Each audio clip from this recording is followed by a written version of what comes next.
Thanks so thanks so much. Thanks so much, Jocelyn and Kaylin and Tim for the land acknowledgement and as well as Maggie and Jen for organizing this. I love talking about my work, and so thank you for giving this opportunity to me. I'm also a field instructor, so I'm a field instructor this semester, and I've had two other students, two master's students and one BSW student now, and I'm having another BSW student in winter, and I'm really enjoying that process. I'm a social worker by training and practitioner for probably about 15 years of practice before I had to kind of cut out my private practice, my clinical work, more focusing on research. And I'm going to share with you some of the research that I do and some of the things that kind of come out in my research that I think are relevant for the times that we're living in today. So I just want to start. I know it's a blank screen right now. I just want to start by telling a story. So a few weeks ago, I was actually in Bangladesh doing my work that I'm doing. I'm doing three research projects with Rohingya refugee there. And I was in a particularly difficult stretch of field work at the time. I found myself really emotionally heavy. I was spending these long days in the Rohingya refugee camps in southern Bangladesh, sitting with these families in their homes, listening to their heartbreaking stories of violence, loss, just the trauma that they'd experienced. And the weight of their stories was really hanging with me long after the interviews ended. One morning, I was getting ready to go back to the camps in the vehicle, and I had to rush back to my room to grab something before heading out. And I heard this commotion on the balcony of my room. And I looked out and I saw these two birds that were attacking a bird, one of their own, the same kind of bird. So the bird looked like this. It's a common myna bird. It's known as shalik paki in Bangladesh. It's a type of starling with a brown body, black head, and yellow bill and legs with these striking white patches on the flight wings. They're known for being social, bold, adaptable, and sometimes aggressive, which is what I was witnessing at that moment. The injured bird that they were attacking was bloody and it was missing most of its feathers. It was quite shocking to see. And it was trying desperately to fly away, but it couldn't get away because of the balcony that it was being contained in. I wasn't sure what to do. I didn't want to leave the bird. I didn't want to see it get injured. I wanted to help. So I grabbed this paper bag that was in my room. I scooped him up and I like kind of pushed him over, released him over the balcony. And I thought he was just going to drop straight down, down to the ground because he was just so exhausted from fending off his attackers. But to my surprise, he took off and he flew really fast and really far, but his attackers were in pursuit. So I got into the vehicle driving. I have about a 90-minute drive to get to the refugee camps that morning. And I couldn't help wondering, I kind of was in this little bit of a bit of a spiral, as I'm sure a lot of us get into sometimes, that this was kind of this mirror of our human world and how easily fear and scarcity can turn us against one another, even our own. And later that morning, I was doing one of my first interviews. So I sat down on the floor of a family shelter and I started to begin the interview. The camps that I'm working in have no electricity, so the only light that enters in is through this small spaces between the bamboo and the plastic sheeting that make up the walls of the family's shelters. And as I adjusted to the dim light, I noticed this movement on the ledge a few feet from where I was sitting, like right next to me. And there, perched calmly, was the same kind of bird that I'd just seen on the balcony at my room about a couple hours earlier.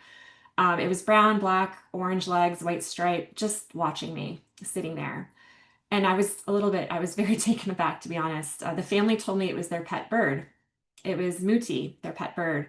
And it's really rare for families in the camps to have pets at all, which made this coincidence feel even more remarkable. I've been working here for 2 years and I've probably done 100 interviews and never once mention of a pet or anything like that. So this happened within a couple hours was quite striking to me.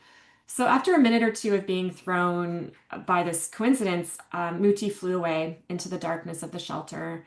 And I sat there quietly for a moment thinking about this strange coincidence and how even amid so much violence and loss that life really finds these small ordinary ways to persist if just in the body of this little bird. And it really reminded me of the persistence of life, but also its profound fragility.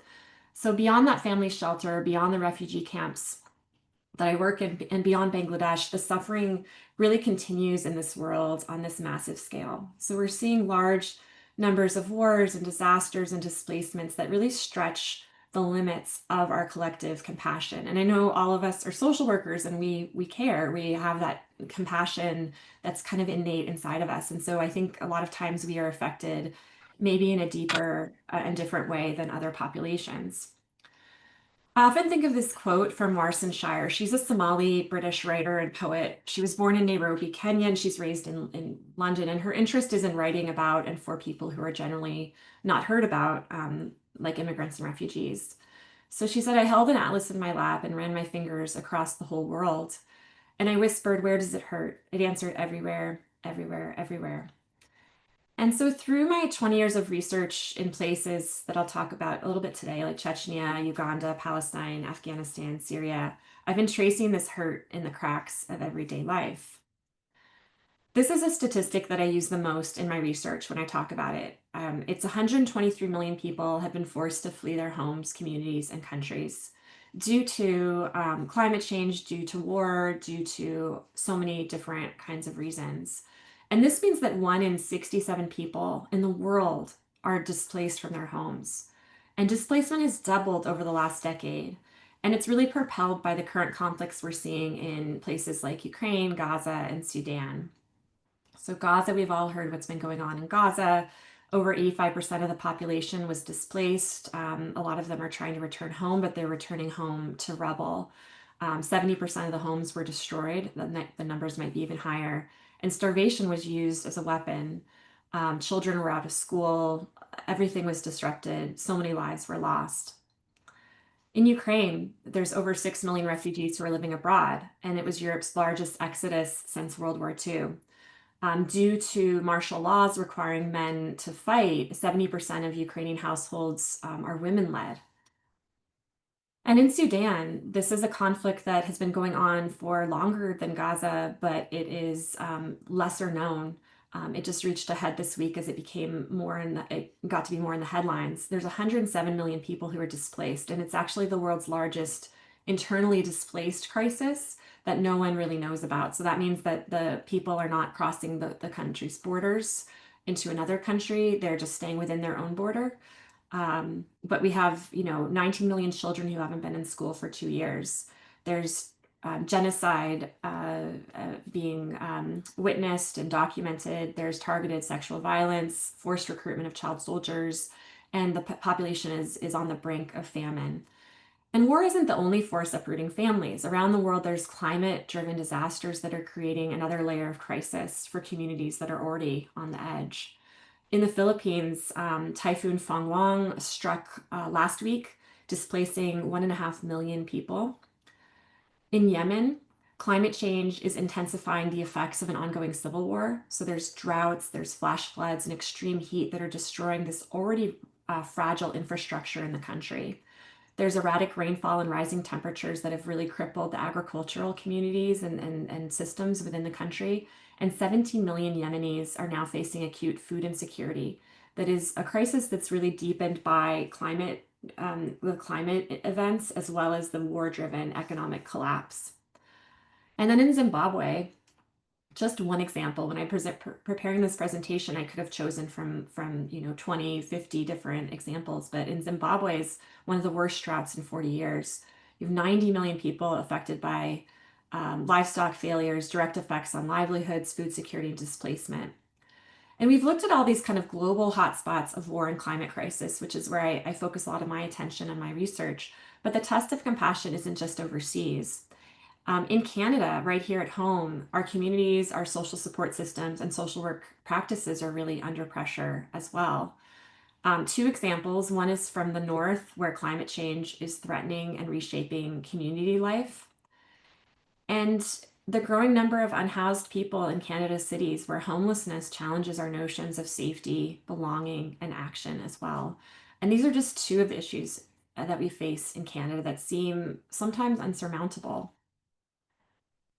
All of these crises are occurring at the same time in what I'm calling this rise of inhumanitarianism. And this phrase came to me this year, especially in light of the things that are happening politically.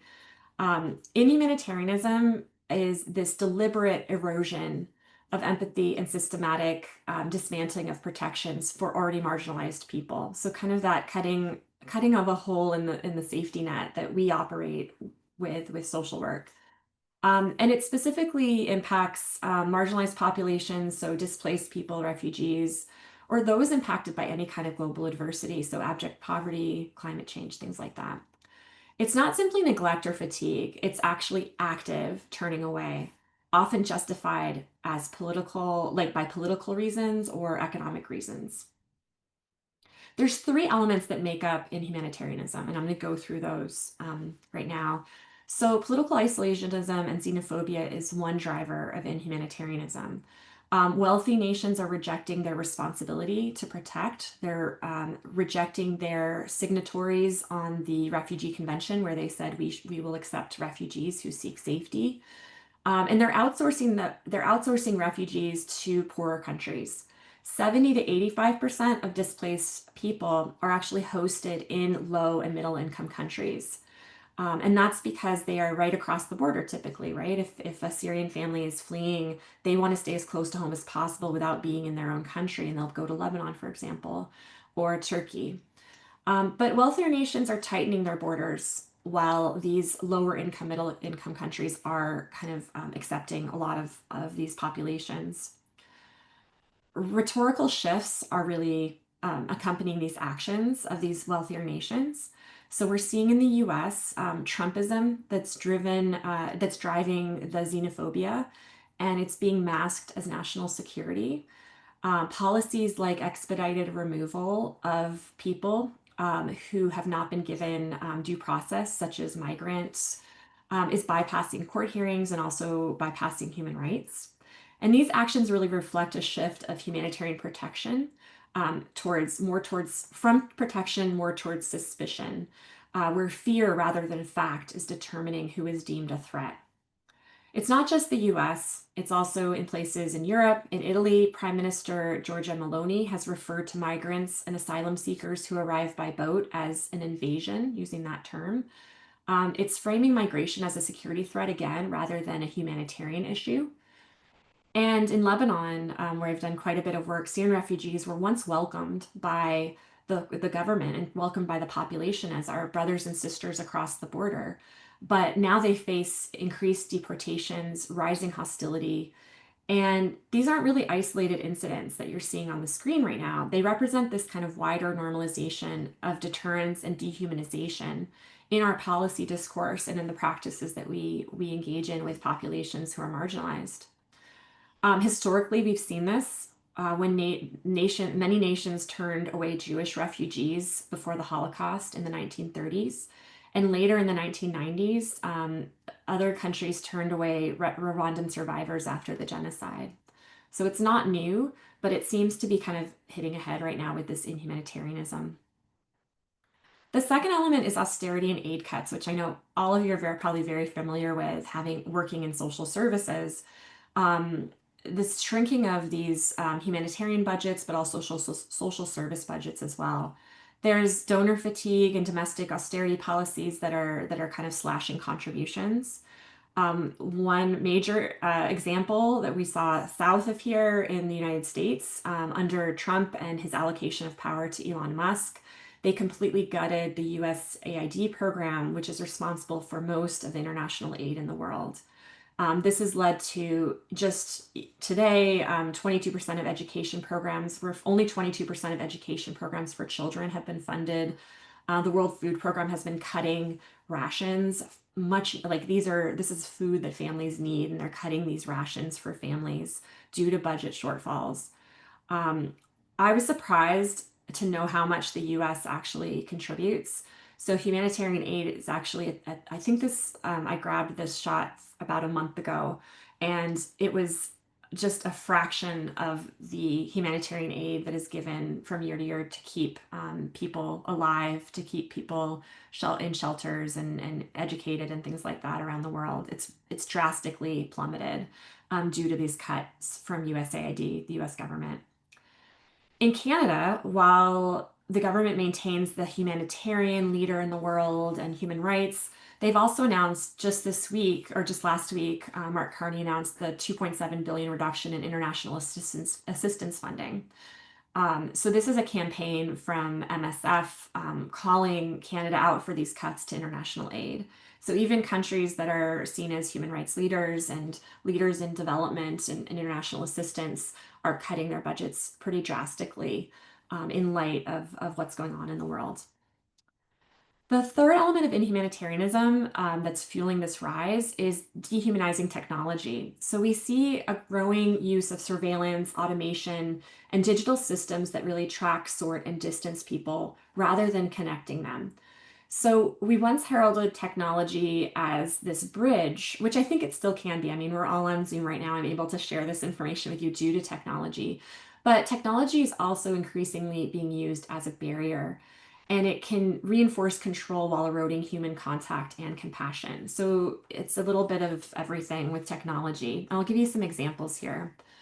In Bangladesh, again, where I'm working, they're using facial recognition and fingerprint data in the refugee camps there. So it's framed as this security measure to make sure that people are safe, but it really enables this mass tracking and data sharing across agencies who are working with refugees.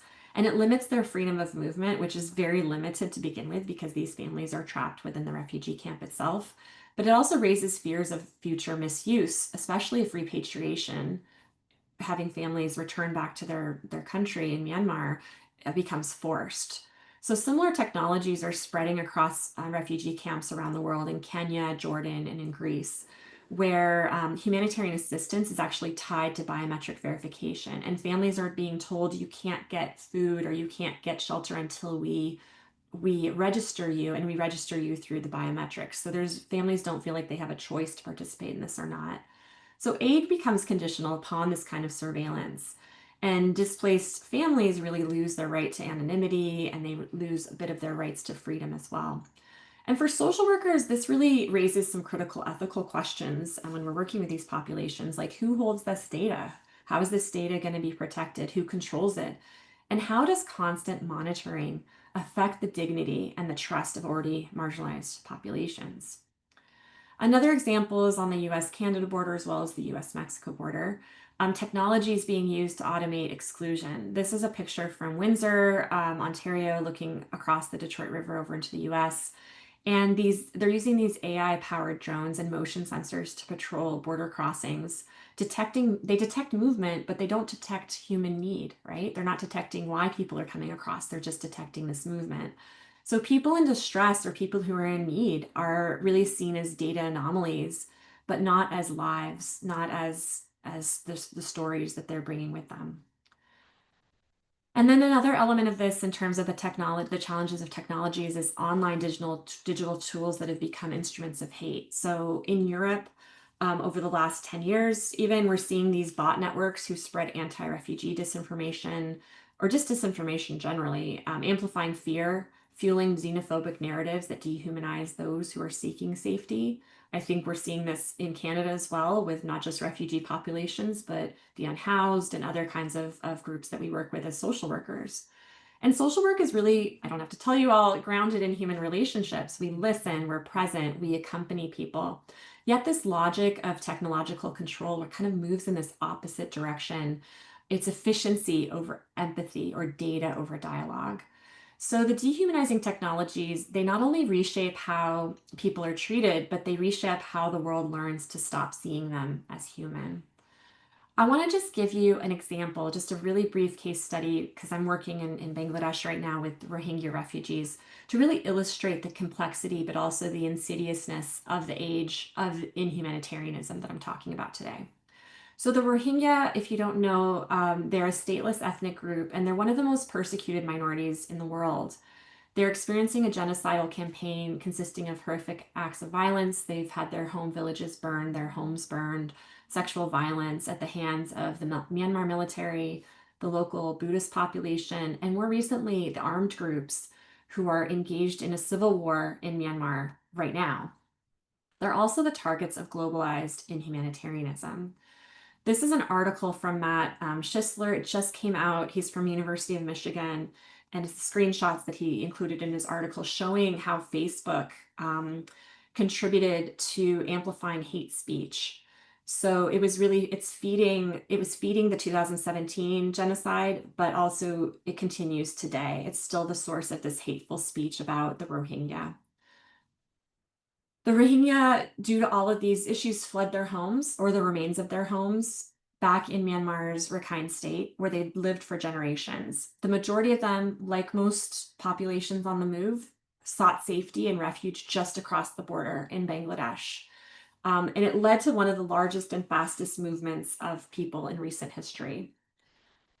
Today, this is an aerial view of one part of the camps. This is the camp. These are the camps that we work in. There's actually 1.3 million displaced Rohingya who are living in these overcrowded camps. They're the size of large cities. I mean, they're larger than large cities, to be honest, but with none of the basic infrastructure to support this sizable number of people who are displaced there. This land used to be all forest, and now it's all refugee camp.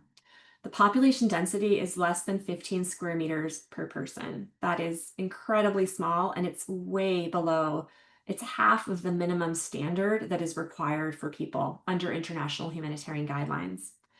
The common complaint among families that we work with is not having enough space to enjoy, not even enjoy, but to engage in things like eating together, sleeping, engaging in livelihoods. So it really compromises the family's right to live a life with dignity. And then finally, Bangladesh government has a no integration policy, which means that they're saying that this is a population that's being hosted temporarily by Bangladesh. So they're not given the right to work and no education beyond grade 3. And that's because they want them to not stay. They want to say, well, you're just here temporarily, so you can't work and you can't be educated beyond grade 3 because we don't want you to stay. But there's no safe return possible at this time. So this population is quite trapped. Aid cuts have really weaponized the dependence among the Rohingya. So because they cannot work and because they're not educated beyond grade 3, they are completely dependent upon humanitarian aid. The US government was providing 50% of humanitarian aid to the Rohingya before being gutted by the US government, by USAID. The ration that families receive is $12 per person per month. It's incredibly low, and it is basically, rice, oil, maybe some salt and things like that. Very, very low rations. And they're now half that because of the USAID funding collapse. So these reductions in humanitarian funding are taking a toll on the communities, and they're increasingly desperate coping mechanisms. So we're seeing increased rates of trafficking, kidnappings for ransom. You're seeing forced labor, early child marriage. So very economic connected reasons that families are engaging in these harmful practices. And then you have shrinking protection needs. So UNICEF staff, for example, is cut in half in Bangladesh now. And it leads to kind of cuts in legal support and child protection issues that leaves them more vulnerable. And then the dehumanized technologies. I already talked about Facebook and biometrics that are being used to access humanitarian aid, which has the potential for misuse and discrimination. But there's also this increase in boredom. You get tons of kids and young people and adults who are not working because they're not allowed to. They're not in school because they're not allowed to. And so you get high rates of boredom. And that leads to things like online gambling addiction in the camps that is really causing more financial hardship. And leading again to that cycle of economic precarity that leads families into negative coping. So when I think about these patterns, I just told you this example and kind of showed you how the inhumanitarianism is playing out today. When I think of these patterns that, the technologies that are monitoring people, the policies that deter instead of welcome, I'm also reminded that the real danger isn't what's happening out there externally, but it's what begins to happen inside of us. And I've had this happen to me, in this work that I do. When the world's suffering feels like it's too big to hold. Like I felt that morning on that drive to the camps in Bangladesh when the weight of the world was kind of settling in on me. And maybe that's how you're feeling now when I'm telling you about all of these horrible things in the world. Maybe you're also feeling that weight of it and feeling like, well, what can I do? Right. So I just want to talk about what that feeling is like, what that internal process looks like. This brings me to the next part of my talk, which is the what I call the arithmetic of compassion, which is borrowed from Paul Slovik's work on the topic. And it's really why our hearts don't keep up with the numbers and how compassion really works and sometimes fails at a human level. So we have this world full of these overlapping crises. And research has been done to really try to explain why empathy seems to collapse as the suffering scales up. It's not because we don't care, it's because our emotional systems are really built for the individual and not the statistic. Let me explain. So, humans, we really respond strongly to the story of one person, such as this girl, this photo that I took in the camps in Bangladesh. But we emotionally shut down when we hear the numbers. When we hear 123 million people, we kind of like, oh, it's a bit too much, right? It's too heavy. And it's called psychic numbing. Psychic numbing is this defense mechanism that protects us from being overwhelmed, but also diminishes our moral action. Um, Connecting this to social work, it's this constant exposure to suffering locally and globally that creates a sense of moral fatigue. It's connected to compassion fatigue and burnout in our profession, which we know a lot about because a lot of us experience that. Psychologists Paul Slovik, Deborah Small, and George Lowenstein studied how people respond to large scale suffering. Their findings can help us kind of explain not only individual burnout, but also why societies collectively turn away, which is the psychological foundation of inhumanitarianism. They designed this simple experiment. So participants were given an envelope with five $1 bills, and they were told that they could donate any portion of it. So one envelope, so they were randomized to get a certain envelope. So some participants got an envelope that had a different scenario in it. And one envelope had just dire statistics. It had pure statistics about a famine that was happening in Malawi, the lack of rain in Zambia, and the displacement of millions of people in Angola. So lots of statistics about how many people were affected. The second envelope had a story of a 7-year-old girl. Her name was Rokia, and it told the story of her desperate life in Malawi, where she was facing severe hunger and the threat of starving to death. And then the third envelope included a mix of both Rokia's story as well as the statistical information about the plight in the region. The findings are stunning. Um, the participants who read about the millions of people, the statistics gave the least. They gave it $1.14 of their $5, whereas those who met Rokia on paper gave more than twice as much. And when Rokia's story was combined with the statistic, giving fell again. It was low as well. So the researchers found that people felt that their donation was just a drop in the bucket with the large number, 123 million people displaced, right? It's just a drop in the bucket. How is this money going to help? And that's because it's not because people don't care, but it's because of how our brains work.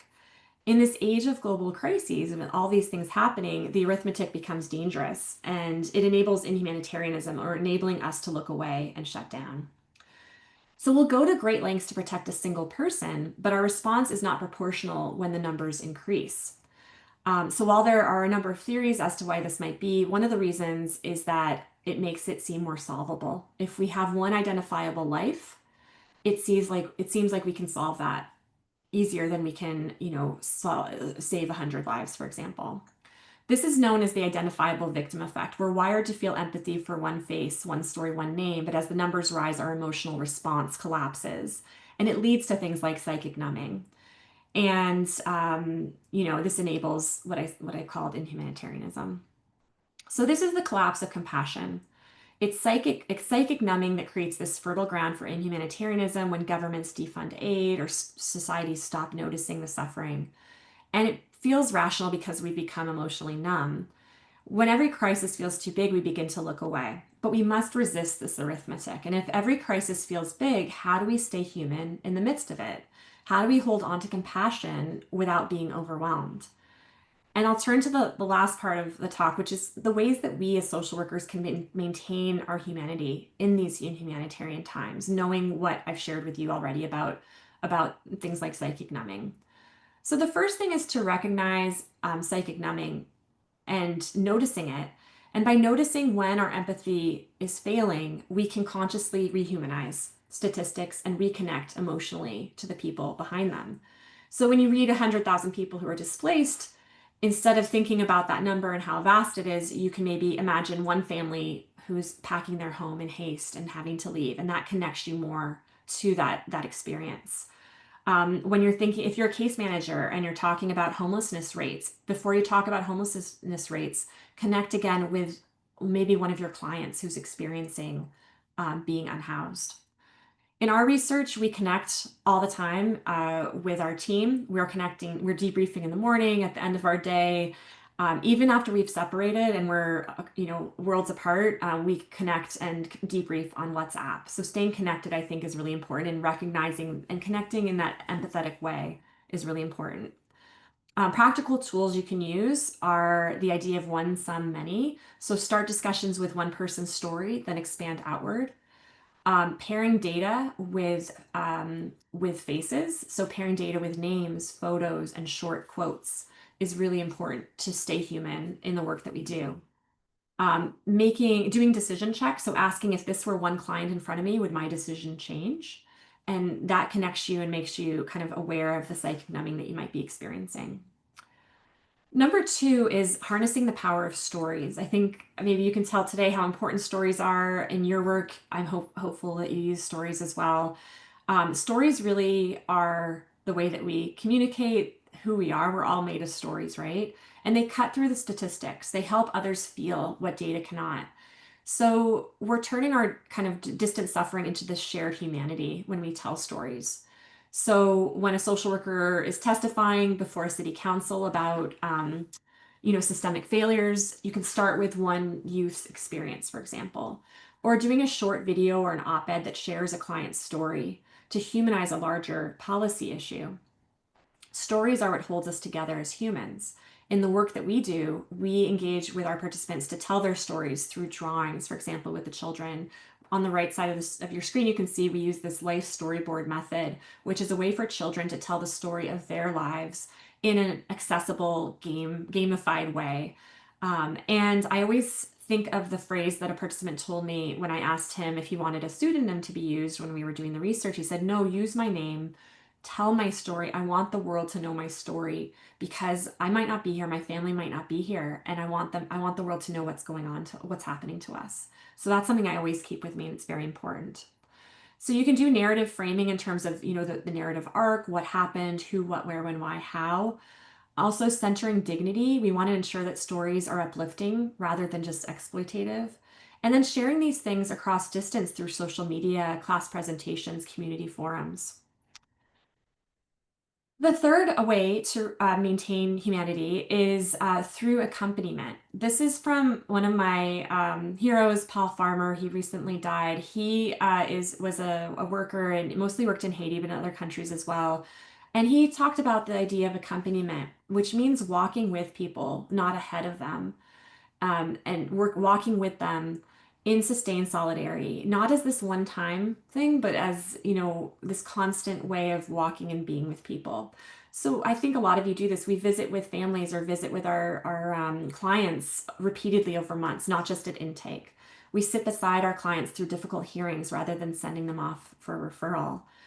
In our research, we sit with the research participants, not just for the data collection, but over time. We do longitudinal research, oftentimes visiting families multiple times over the years. We go to families where they're at. So we sit in the homes with families and do the research. We don't expect them to come to us because that puts a bit of an onus, and we want to experience what they're experiencing, even if it's for a short amount of time. And we walk alongside the people we work with, literally as well as figuratively. The picture on the left is actually our Afghan colleagues that we worked with in a project where many of them had never been to the ocean before in their whole lives. And so we had done a trip to Mumbai, and we were talking with them, spending time with them, having dinner, going to the beach together, experiencing what they're experiencing, and being a very fulfilling process in that way. So practical tools are to show up consistently. Reliability builds trust. Listening more than fixing is really important, and building mutuality, recognizing our shared vulnerability, and sustaining community by working in teams is also really important. Using technology can often isolate, but social workers can really reclaim it as a bridge. We can connect, we can educate, we can amplify stories. Hosting online support groups, using WhatsApp to connect clients. We connect our teams all the time in heartbreaking news, like in, for example, my colleagues in Afghanistan, when there was a bombing there, we connected on WhatsApp. How is everybody doing? We also connect in ways to celebrate life and celebrate birthdays and celebrate events. So staying connected with individuals and groups via technology and helping our clients share narratives through, social media, collaborative photo projects. Using structured decision-making techniques is another tool that we can use. We can't rely alone on intuition, especially when we're overwhelmed with emotion on what's going on in the world. So structured decision-making helps us balance competing priorities clearly and ethically. We can use objective hierarchy where we define what we're truly trying to achieve, if it's safety, dignity, or equity. We can use performance measures to identify indicators. We can do consequence tables like pros and cons, and also pausing before deciding, am I choosing convenience or compassion? We want to appreciate the small actions that have the potential to save whole lives because little small actions can create ripple effects that transform communities.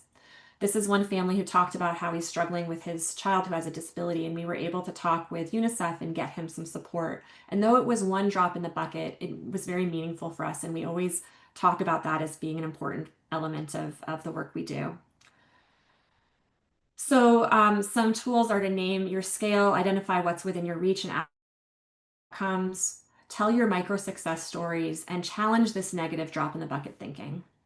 And then advocacy. Getting involved in advocacy is really important by connecting with policymakers, joining campaigns that call for increased attention on issues, staying informed, engaging locally, pressure responsibly, and then mentoring our students and our field students to encourage them to see advocacy as care in action. To quote Brene Brown, when we look away from the pain of any people, we diminish their humanity and our own. So the challenge isn't to feel more, but to stay more human and engaged. And that can drive compassionate engagement. So when you look at the statistics, you get depressed, but if you look at the people, you find hope. And I'll just end just a few more minutes by talking about the hope that I see. Despite this rise in humanitarianism in places like Bangladesh, there's signs of hope. There's organizations and communities that are working, that can do a lot even with little money. Our research shows how families are surviving. There's a bustling economy that's happening right in the camps, even among all these terrible stories of trauma and loss. There's children who are learning despite the restrictions on learning, and there's many resources within the communities. There's an amazing research team that we work with who are poets, artists, journalists, who are drawing attention and shifting narratives, and all these people enrich the social and economic fabric of the host communities. Um, so is this naive? I'll end with Howard Zinn's quote. To be hopeful in bad times is not just foolishly romantic. It is based on the fact that in human history, it's not just a history of cruelty, but also of compassion, sacrifice, courage, and kindness. If we see the worst, it destroys our capacity to do something. The ethical responsibility of political potential of Canadian social workers is to stay awake in these dark times, to hold deep empathy, but also a commitment to action. And it brought back to the bird that I met in Bangladesh, which is a quiet reminder of what it means to keep seeing and keep caring and to keep showing up in a world that can feel cruel and chaotic. So I'll end there. I just wanted to thank all of our research teams. I mean, I've done this research, like I said, for decades, but most recently, my Bangladesh research team, who's really made me think about these things and the things that I'm talking about today, and also all the participants over the ages who've opened up their homes and hearts to our research team. If you want to know more about us, we have a website. We're creating a new website, but this is our old website. It gives you some information on the projects we're doing. And I created a little tiny URL there for you, so it's a bit easier than typing in all those letters and words there. So thanks so much for listening, and I'm happy to open up for some questions for the last, I guess, 8 minutes or so.